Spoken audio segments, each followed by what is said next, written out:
Amados irmãos, que a graça do nosso Senhor Jesus Cristo seja conosco hoje e pela eternidade. Amém?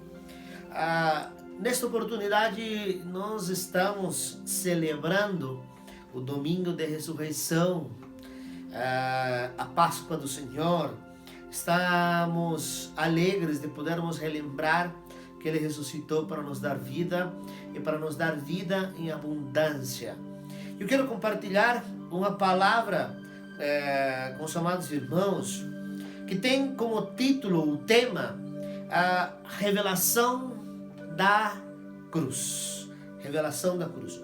O texto que eu gostaria que nós possamos alimentar a nossa alma, que nós possamos usar para nutrir a nossa alma, está lá no Evangelho de Jesus Cristo, registrado pelo apóstolo Mateus, no capítulo 27, e nós vamos fazer leitura aos versículos 33 ao versículo 43.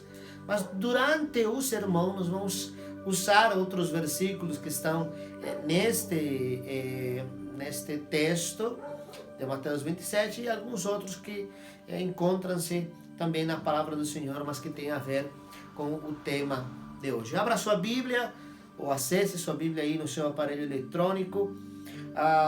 Mateus 27, versículos 33 ao 43, diz assim: Chegaram a um lugar chamado Gólgota, que quer dizer o lugar de caveira, e lhe deram para beber vinho misturado com fel.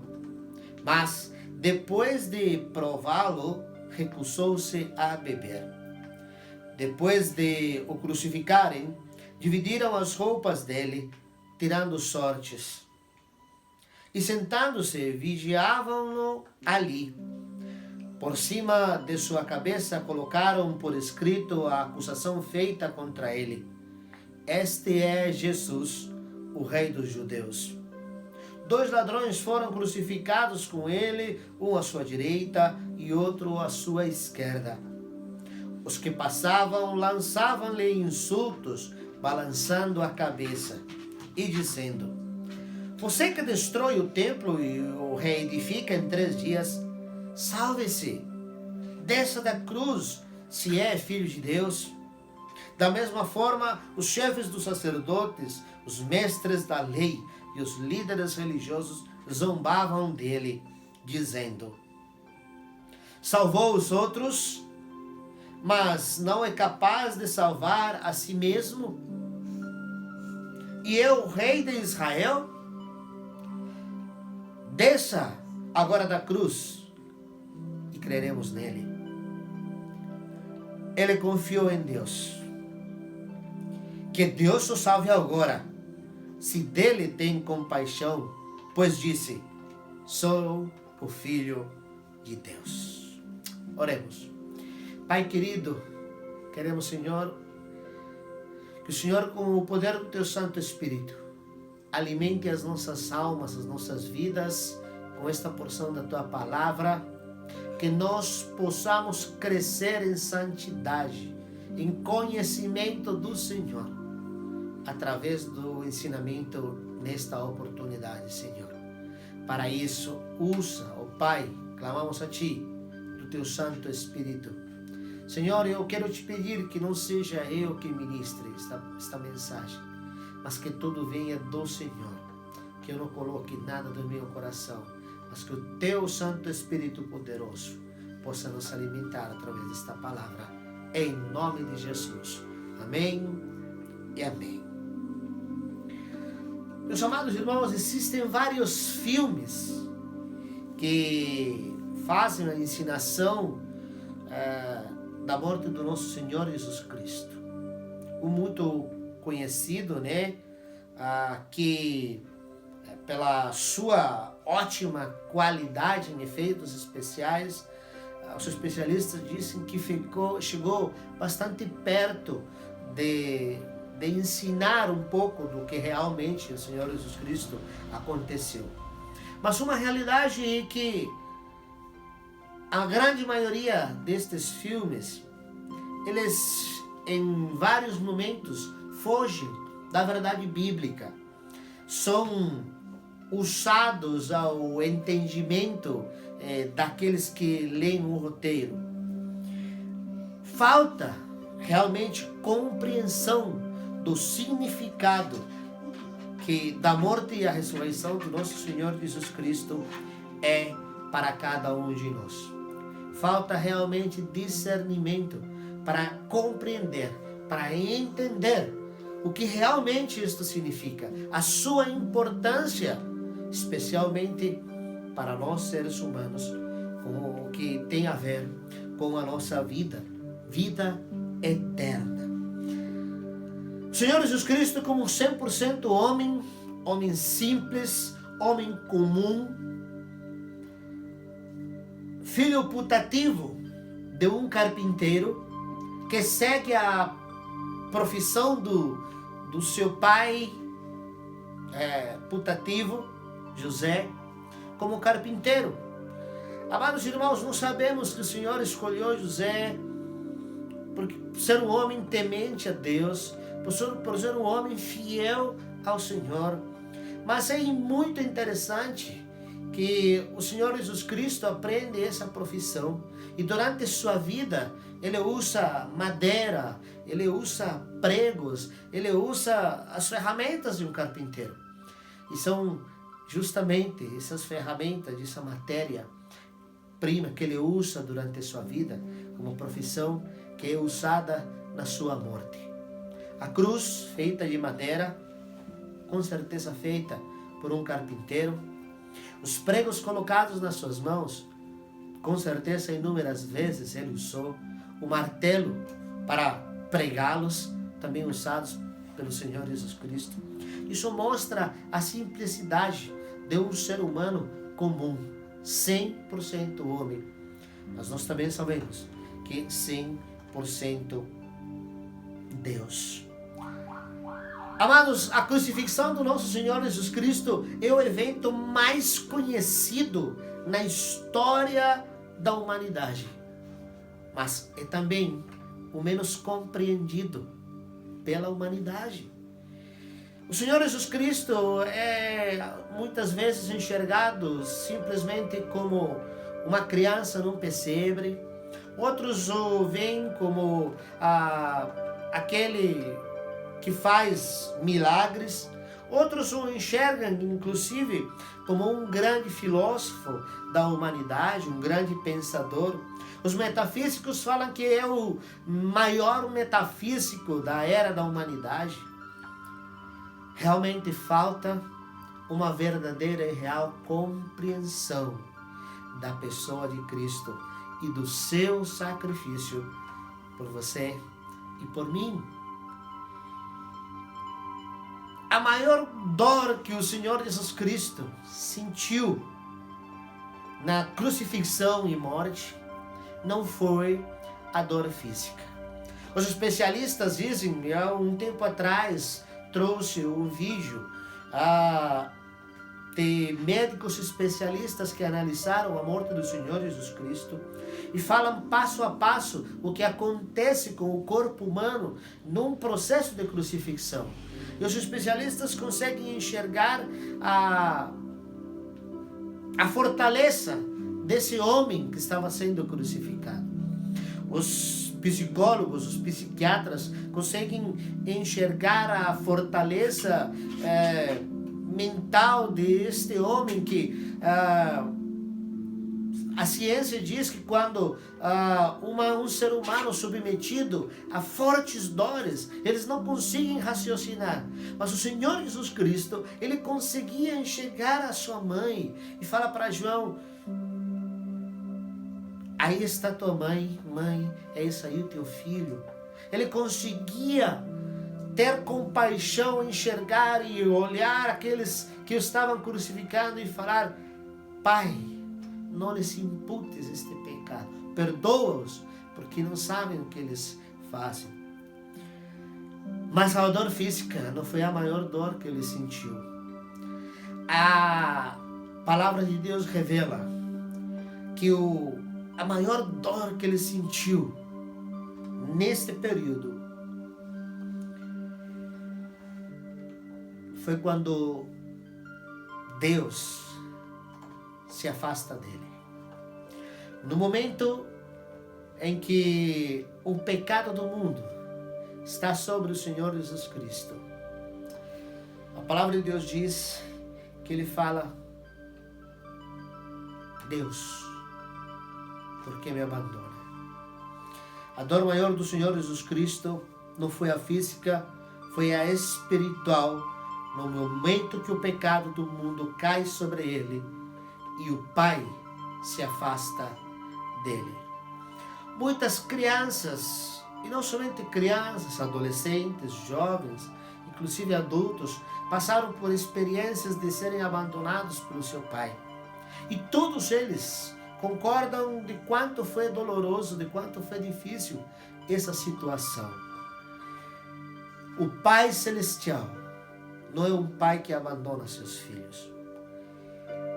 Muitos que ainda não compreendem o sucedido na cruz, aquilo que realmente aconteceu na cruz do Calvário, afastados de Deus, têm maior medo das dores físicas do que as dores espirituais estarem afastados do Senhor. Porque não têm experimentado a paternidade de um Pai amoroso, de um Pai gracioso.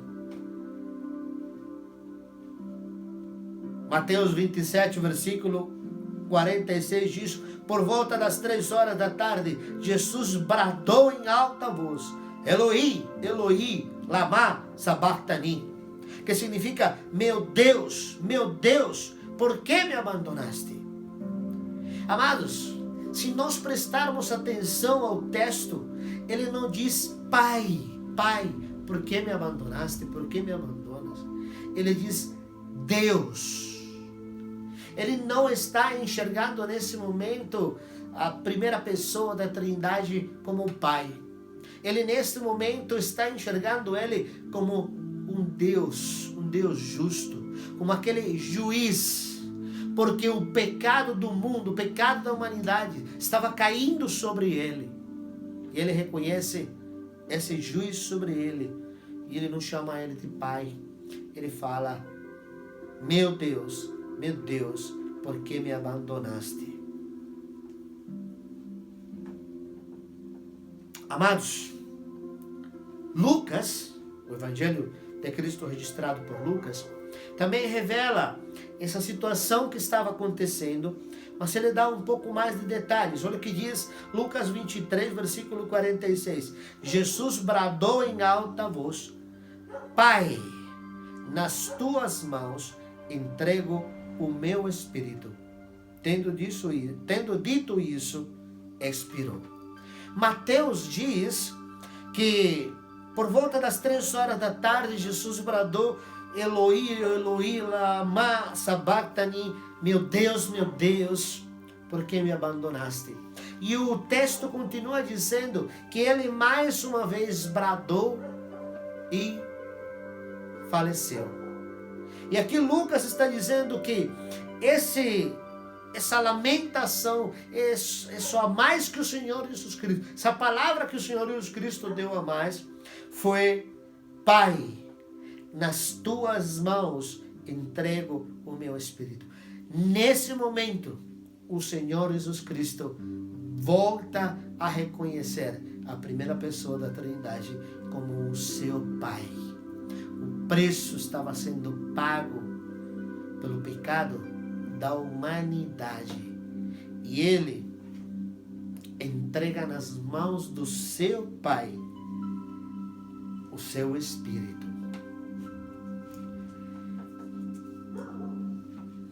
Eu poderia, meus amados irmãos, a Igreja Batista Central em Campo Limpo Paulista, a nossa igreja amada, sabe o quanto eu gosto e prefiro de uma pregação expositiva, onde o próprio texto nos dá as respostas e as confirmações das nossas dúvidas, e o próprio texto nos dá o aprendizado da palavra do Senhor. Eu poderia pegar este texto e fazer uma pregação expositiva e nós conseguiríamos muitas riquezas e muito aprendizado nesse texto. Mas na verdade, nesta ocasião, para o nosso aprendizado, eu gostaria de trazer 3 perguntas para nosso entendimento. A primeira pergunta é a seguinte: o que presenciaram ou o que assistiram as pessoas da época na morte do nosso Senhor Jesus Cristo? Vamos esquecer os filmes, vamos nos atentar à palavra do Senhor e vamos imaginar, vamos pedir discernimento do Espírito através da sua palavra e imaginar o acontecimento desse dia em que o Senhor Jesus Cristo entrega sua vida na cruz. A segunda pergunta é: o que devemos ter muito claro nós, os cristãos, com a Páscoa? E a terceira pergunta é: o que a humanidade deve conhecer para tomar uma decisão definitiva? Essas 3 perguntas eu gostaria de trazer para o nosso aprendizado nesta ocasião, e que ao respondermos estas perguntas, nós possamos crescer em conhecimento e em santidade do nosso Senhor Jesus Cristo. Estas 3 perguntas farão que a nossa alma possa ser alimentada com a palavra do Senhor. Eu gostaria que os nossos queridos irmãos e irmãs que estão assistindo este vídeo possam prestar muita atenção à resposta desta primeira pergunta. Porque a resposta desta primeira pergunta é o parâmetro total para nós conseguirmos responder as 2 seguintes. E para nós respondermos, precisamos entender quem estava lá naquela tarde. Que tipo de pessoas estavam assistindo o acontecimento da morte do nosso Senhor Jesus Cristo? E o primeiro tipo de pessoas que nós podemos encontrar aqui são pessoas comuns, que muitas tinham participado com o Senhor Jesus Cristo, tinham vivenciado, tinham estado junto, sua mãe estava, os seus irmãos. Muitos deles, inclusive, tinham experimentado milagres do próprio Senhor Jesus Cristo nas suas vidas. A grande maioria deles tinham visto os milagres serem feitos por Ele, acontecerem através dele e por Ele. Apenas uma semana atrás, estas pessoas comuns recepcionaram o Senhor Jesus Cristo entrando na cidade, montado num jumento. E a canção, o clamor deles era: Hosana ao vem do nome do Senhor. O que estava acontecendo com essas pessoas comuns que vivenciaram estarem juntos, estarem do lado do Senhor Jesus Cristo, que experimentaram os seus milagres, que foram levadas pela emoção dos acontecimentos feitos, realizados por Ele, pela emoção das palavras proferidas pelo próprio Senhor Jesus Cristo? O que estava acontecendo com essas pessoas que, entristecidas, falavam: tudo terminou, tudo acabou?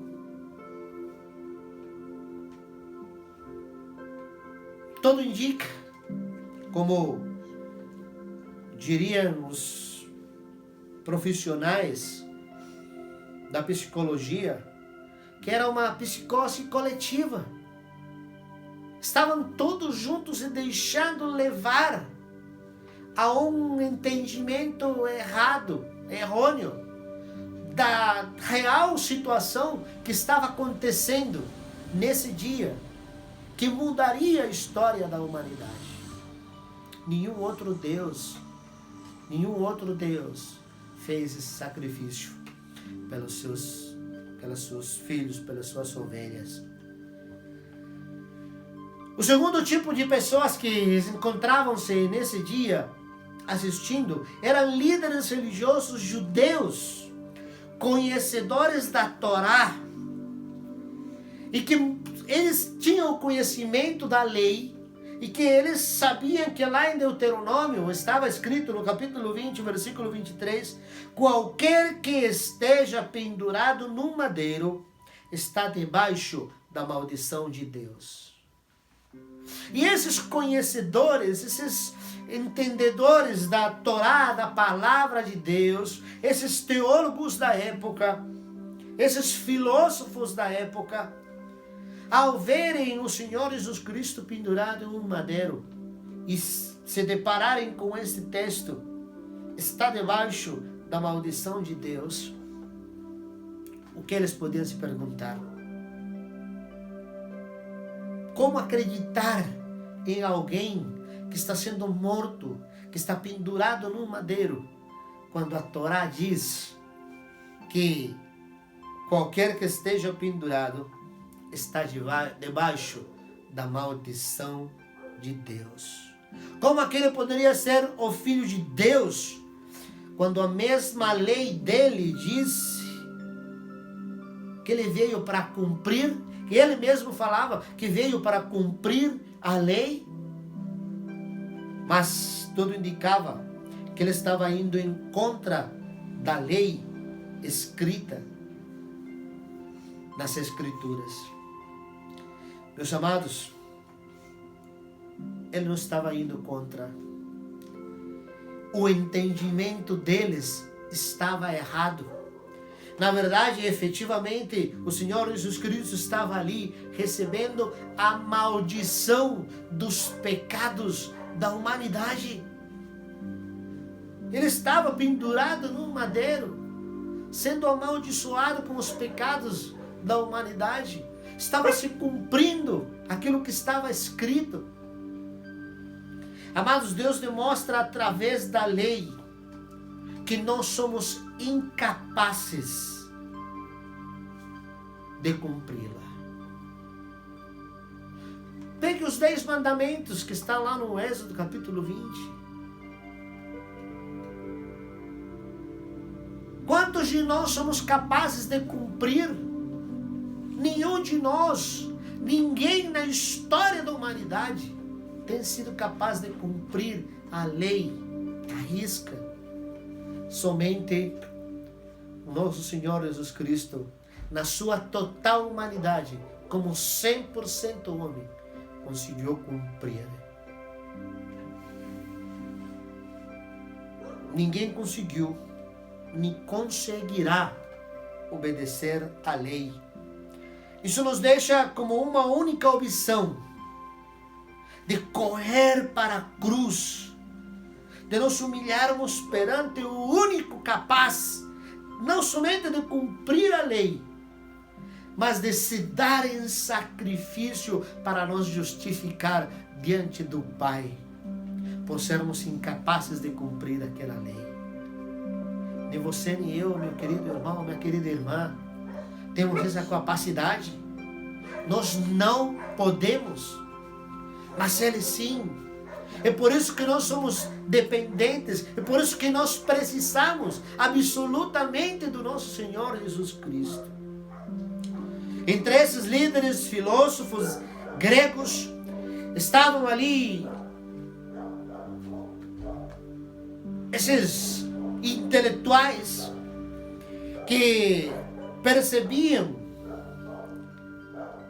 se cumprindo as teorias que o seu intelecto apurado para eles afirmavam estarem certos, falando que como poderia ser um filho de Deus se estava sendo crucificado e em momento nenhum ele teria se defendido.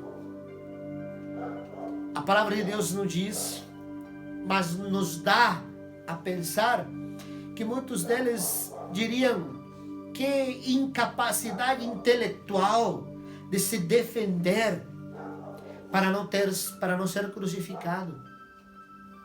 Nós sim temos todo o conhecimento, e com o nosso conhecimento, com o nosso intelecto, nós poderíamos nos defender para não chegar até lá.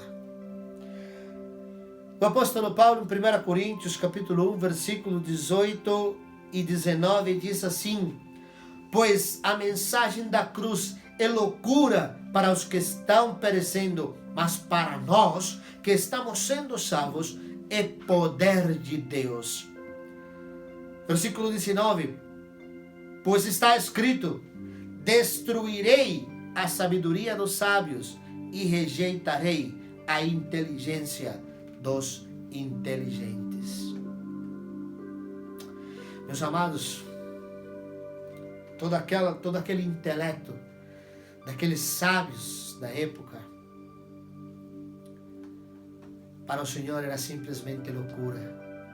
Para o nosso Deus era simplesmente loucura. E o versículo 20, a palavra de Deus faz uma pergunta e diz assim: onde está o sábio? Onde está o erudito? Onde está o questionador desta era? Acaso não tornou Deus louca a sabedoria deste mundo? Meus amados, quando a palavra de Deus faz esta pergunta, ela está dizendo: quem pode compreender a Deus? Por mais que nós possamos estudar durante a nossa vida toda, por mais que nós tenhamos mestrados, doutorados, o nosso intelecto jamais conseguirá compreender o tamanho, o poder do nosso Deus. Somente através do Espírito Santo é possível compreendermos a verdade bíblica da salvação em Cristo Jesus. Existem alguns ateístas muito conhecidos, Friedrich Nietzsche, Jean-Paul Sartre, Alberto Ingersoll e muitos outros ateístas bem reconhecidos do século XX, inclusive do século XXI, que justificam as suas teorias. E, amados, no geral, os ateus, eles se incomodam por algo que para eles não existe. Eis aí a incoerência dos próprios ateus, de se incomodarem com algo que para eles não existiria, não seria verdade. Meus amados,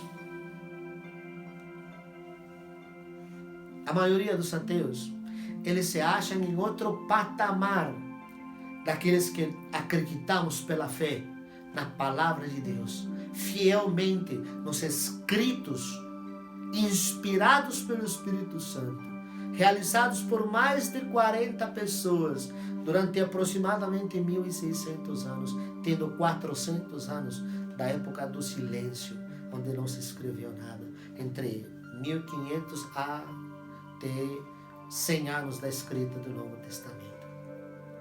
Muitos falam: nossa, mas como pode, que tolice, acreditar num livro? E eles se sentem mais intelectuais, eles se sentem mais estudiados, eles se sentem em um outro patamar. Nós vemos muitas pessoas hoje que seguem religiões por causa das provas, através dos milagres ou profetadas realizadas nestes lugares. Não somente pessoas comuns zombavam do Senhor Jesus Cristo naquele momento. Os intelectuais, os filósofos, os conhecedores também falavam: desce da cruz. Não é você que destruiria e construiria o templo em 3 dias? Então desce da cruz, faz um milagre aí para nós acreditarmos que você realmente é o Filho de Deus. Muitos hoje, para acreditar, precisam de milagres, precisam de provas. Mas na verdade, todos aqueles que precisam de milagres, precisam de provas, precisam de profetadas para terem fé, para acreditarem no Senhor, estão simplesmente sendo levados pelas emoções, sendo levados pelo coração. Esquecem que a palavra de Deus diz que o coração do homem é enganoso. E um terceiro grupo de pessoas que se encontravam naquele dia são soldados romanos, pagos para torturar e fazer sofrer os condenados à cruz. E a palavra de Deus nesse texto está dizendo que o centurião, o chefe deles, ao ver a resistência física, psicológica do Senhor Jesus Cristo, ao ver os acontecimentos realizados no dia, ele reconhece e ele diz: este homem verdadeiramente era o Filho de Deus. Esses três tipos de pessoas encontravam-se no dia da crucifixão do nosso Senhor Jesus Cristo. Pessoas comuns que andaram com Ele, que viram os milagres serem realizados, que vivenciaram nas suas próprias vidas milagres realizados por Ele. Filósofos, intelectuais, autoridades, conhecedoras da Torá, e soldados, autoridades, pagos e treinados para que as crucifixões aconteceram. Amados, visto que esse tipo de pessoas se encontravam nesta tarde, neste dia em que o Senhor estava sendo crucificado, porque a palavra de Deus diz que isso aconteceu das 9 da manhã às 3 horas da tarde. É interessante que a Bíblia diz que houve trevas, nós vamos ver isso mais adiante. Agora, nós sabendo os tipos de pessoas que estavam assistindo, nós poderíamos responder. Já estamos chegando mais perto de responder a pergunta que nós nos fizemos no começo. O que assistiram ou presenciaram as pessoas naquela tarde da morte do Senhor Jesus Cristo? Mas, para nós termos uma firmeza na resposta desta pergunta, já sabendo que tipos de pessoas estavam ali, nós precisamos nos atentar a outros 3 acontecimentos deste dia. O primeiro deles, a natureza revelando o sacrifício. Olha o que diz Mateus 27, versículo 45. E houve trevas sobre toda a terra, do meio-dia às 3 horas da tarde. Meus amados irmãos, a Bíblia diz que esse acontecimento veio das 9 da manhã às 3 horas da tarde. E o texto está dizendo que do meio-dia às 3, até o Senhor Jesus Cristo expirar, entregar o seu Espírito ao Pai, houve trevas. A natureza revelando o sacrifício santo de Deus. A luz durante 3 horas dos acontecimentos, mas durante as outras 3 horas a escuridão, há uma intimidade sendo preservada entre pai e filho. São 6 horas e a Bíblia nos revela que o número 6 é o número do homem. Estava sendo revelado que o 100% homem, Jesus Cristo, estava sendo entregue. Segundo acontecimento, o véu se rasgou. Olha o que diz o versículo 51. Diz, naquele momento o véu do santuário rasgou-se em 2 partes, de alto a baixo. A terra tremeu e as rochas se partiram. Meus queridos e amados irmãos, todos nós conhecemos como era o templo no Antigo Testamento, e nós sabemos que os sacerdotes, eles chegavam ao santo lugar, mas somente o sumo sacerdote poderia entrar no santíssimo lugar a render sacrifício uma vez por ano. E o santo lugar e o santíssimo lugar estavam separados por um véu. E o véu se rasgou, mostrando que nós não precisaríamos mais de sacerdote, de intermediário. Nós não precisamos de pastor, nós não precisamos de padre, nós não precisamos de líder espiritual. Nós temos livre acesso ao Pai através de Cristo Jesus. O escritor de Hebreus diz lá em capítulo 10, versículo 19: portanto, irmãos, temos plena confiança para entrar no Santo dos Santos pelo sangue de Jesus. Versículo 20: por um novo e vivo caminho que Ele nos abriu por meio do véu, isto é, do seu corpo. Versículo 21: temos, pois, um grande sacerdote sobre a casa de Deus. Você tem uma necessidade no seu coração? Você não precisa de intermediários para colocá-la diante do Senhor. Ele te ouve. Você pode se humilhar perante o Senhor. A palavra de Deus diz que o Senhor não rejeita um coração contrito e humilhado. Nós temos livre acesso ao Pai.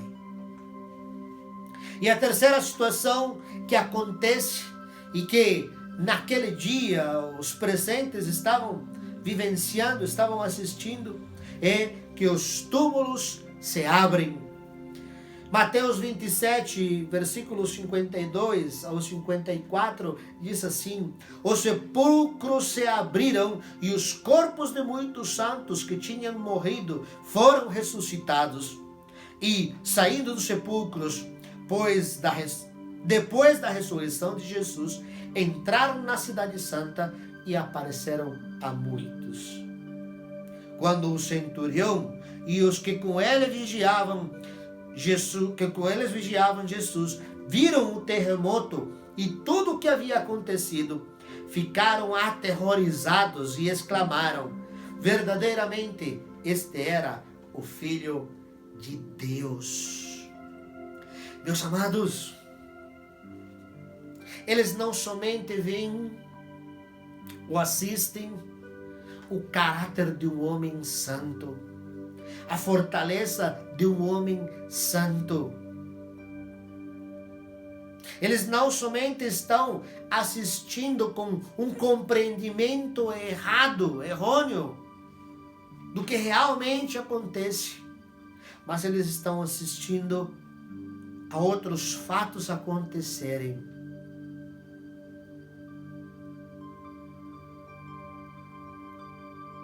Há trevas durante 3 horas. O véu se rasgou e os túmulos se abrem. E a Bíblia diz que não foi qualquer um que ressuscitou naqueles dias.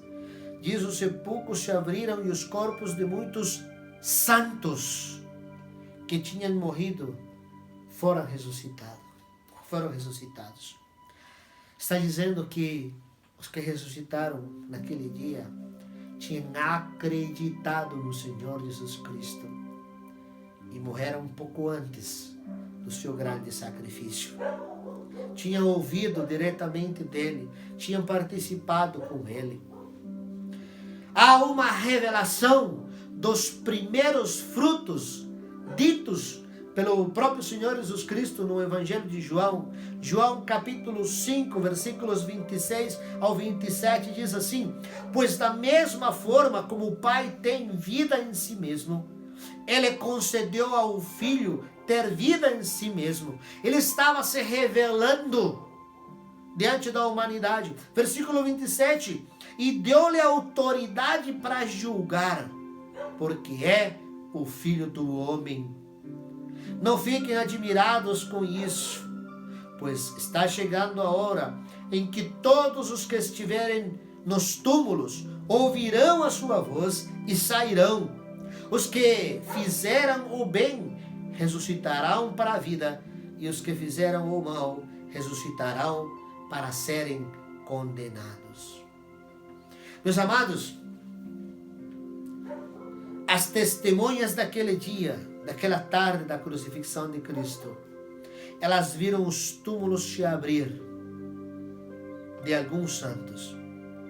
E assim, como aquelas testemunhas enxergaram, assistiram àquela revelação, todos nós veremos no grandioso dia da sua volta os túmulos se abrirem e aqueles que tenham morrido no Senhor, tendo aceitado Ele como seu Senhor, tendo aceitado obedecê-lo e segui-lo com os seus preceitos, ressuscitarão.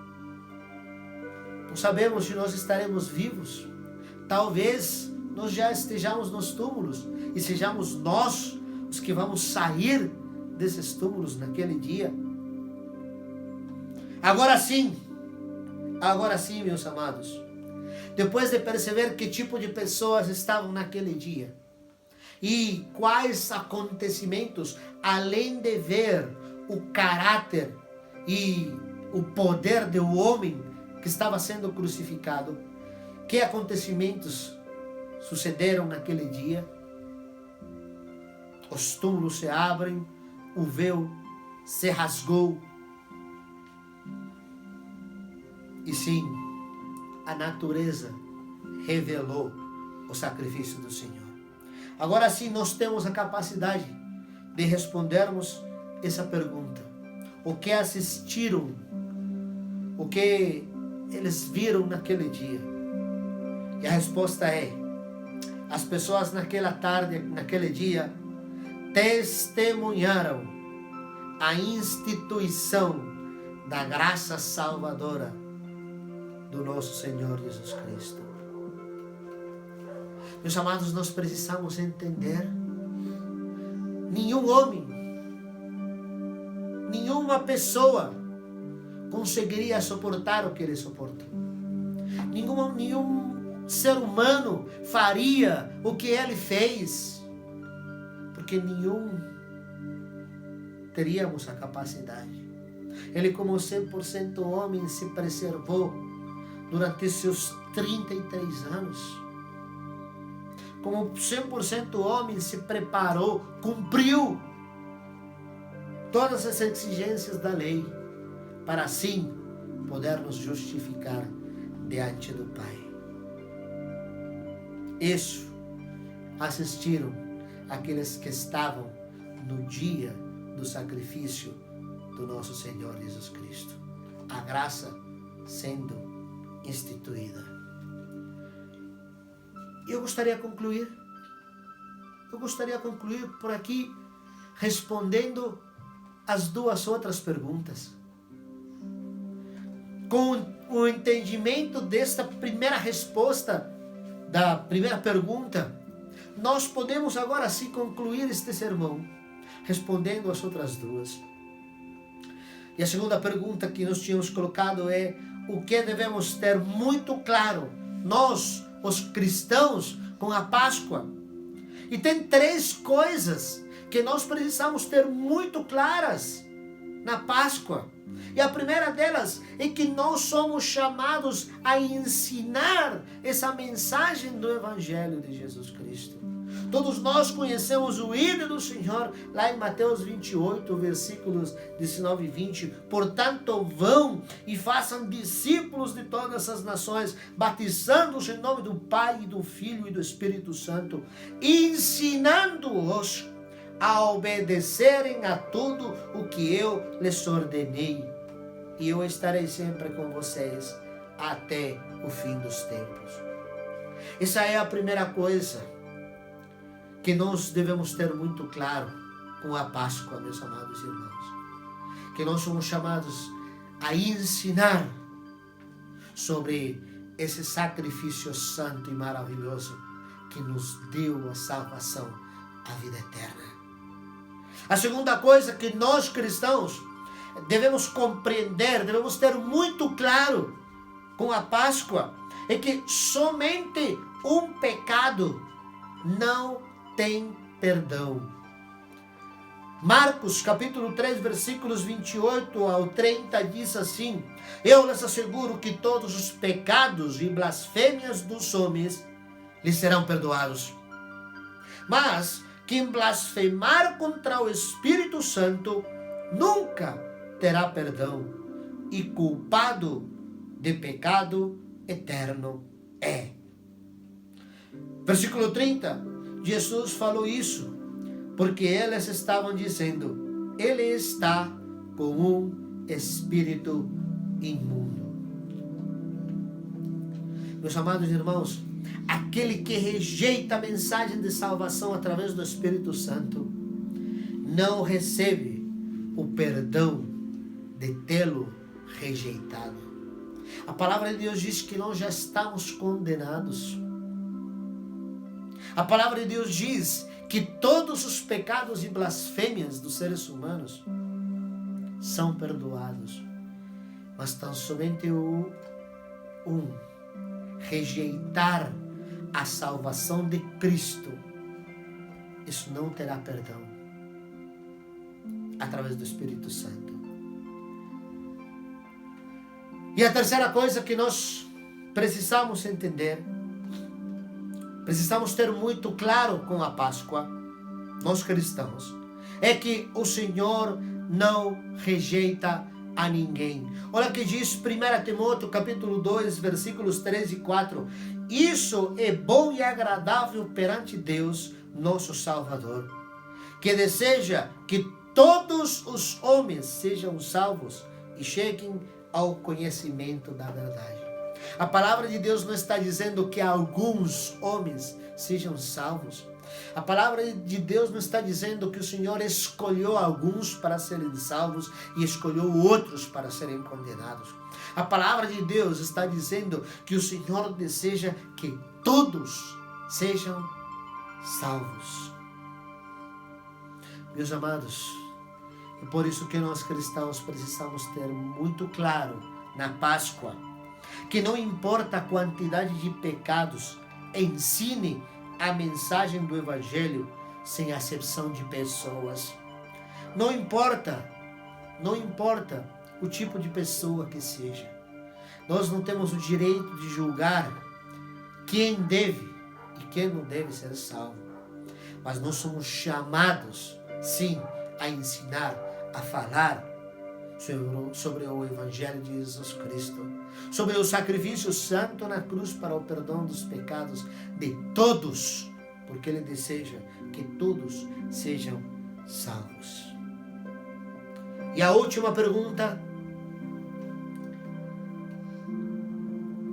que nós devemos responder nesta ocasião é: o que a humanidade deve conhecer para tomar uma decisão definitiva? Atos dos Apóstolos, capítulo 4, versículo 12, diz assim: não há salvação em nenhum outro, pois debaixo do céu não há nenhum outro nome dado aos homens pelo qual devamos ser salvos.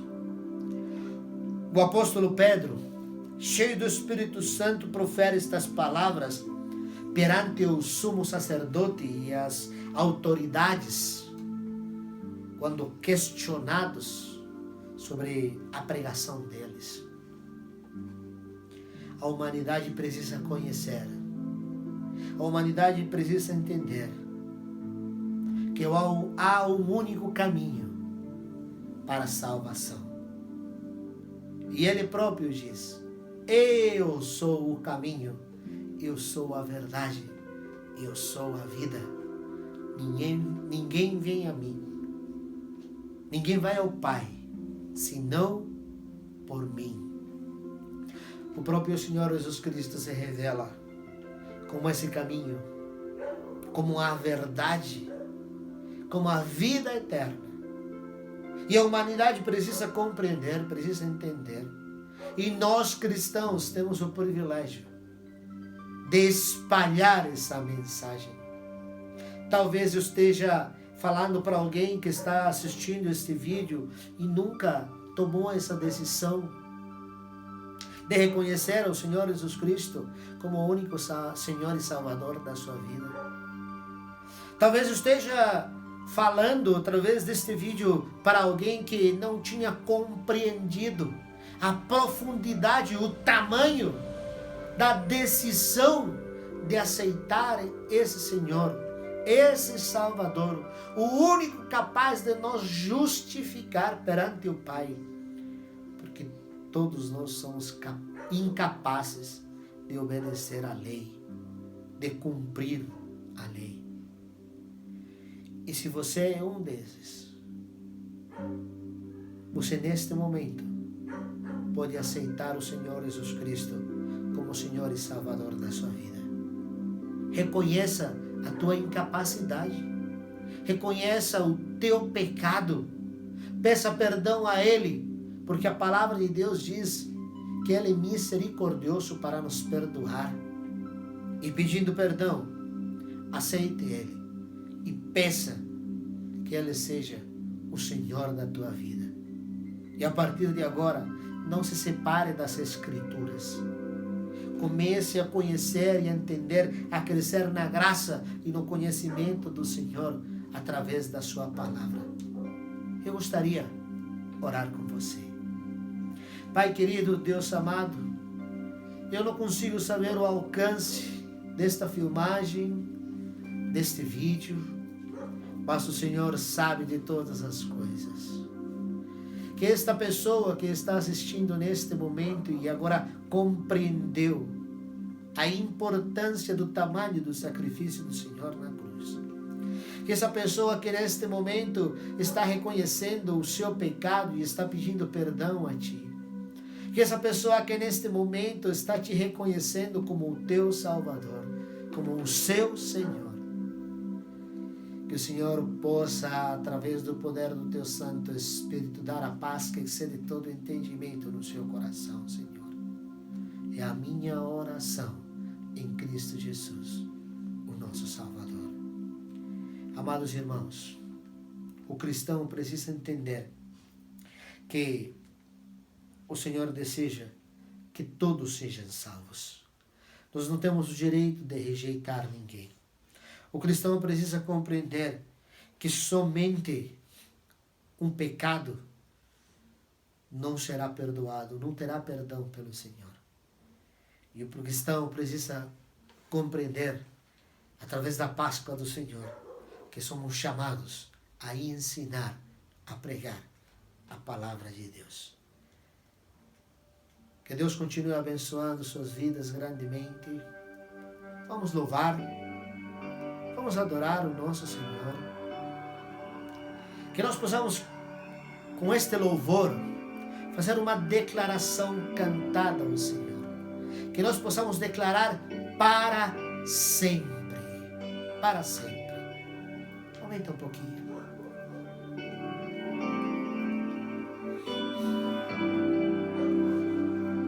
Adore o Senhor. Cante aí. O universo chora. O sol se apagou, ali estava o Salvador. Seu corpo lá na cruz, seu sangue derramou. Imagina essa cena. O peso do pecado Ele levou.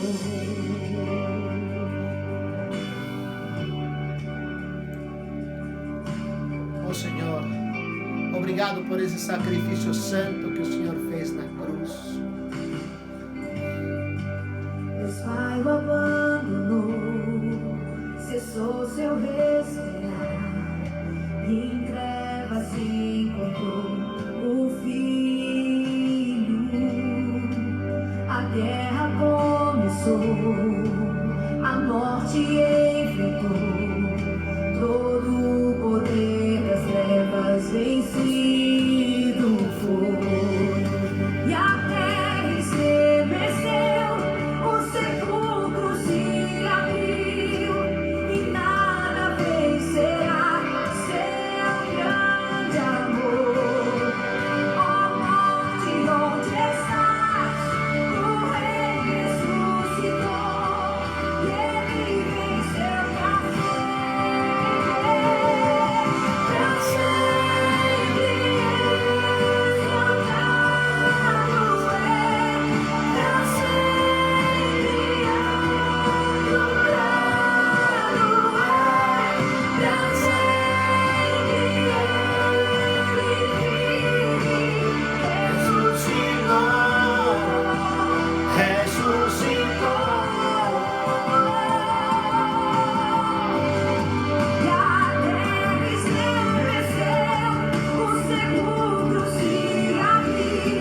essa é a nossa alegria, esse é o nosso gozo. Arde o nosso coração quando nós dizemos: o Senhor ressuscitou, para sempre Ele vivo está, para sempre Ele nos deu a vida eterna. Um dia Ele voltará pela sua igreja, pelos seus filhos. Ele voltará por você, que o aceitou como único e suficiente Salvador da sua vida. Ele voltará e por uma eternidade estaremos juntos para glorificá-lo, para engrandecer o seu nome. Que maravilha! Que lindo sacrifício! Que gozo compreender o tamanho do amor do nosso Deus, entregando o seu único Filho para a nossa salvação. Que Deus continue abençoando a tua vida. Está aí uma Páscoa diferente. O Senhor permitiu esse vírus no tempo de Páscoa. O Senhor não permitiu que estivéssemos nos templos adorando, mas Ele permite que nós estejamos unidos por Cristo Jesus através do seu Espírito. Que nós possamos a cada dia fortalecer a nossa fé. Que nós possamos a cada dia sentir o gozo da nossa salvação. Que Deus continue abençoando a tua vida, meu querido irmão, minha querida irmã. Que a Igreja Batista Central continue sendo para a honra e glória do nosso Senhor Jesus Cristo. Um abraço virtual a todos e cada um de vocês. Que o amor de Deus, o Pai, a graça salvadora do nosso Senhor Jesus Cristo, o poder e as consolações do Espírito Santo de Deus sejam conosco hoje e pela eternidade em Cristo Jesus. Amém, e amém, e amém.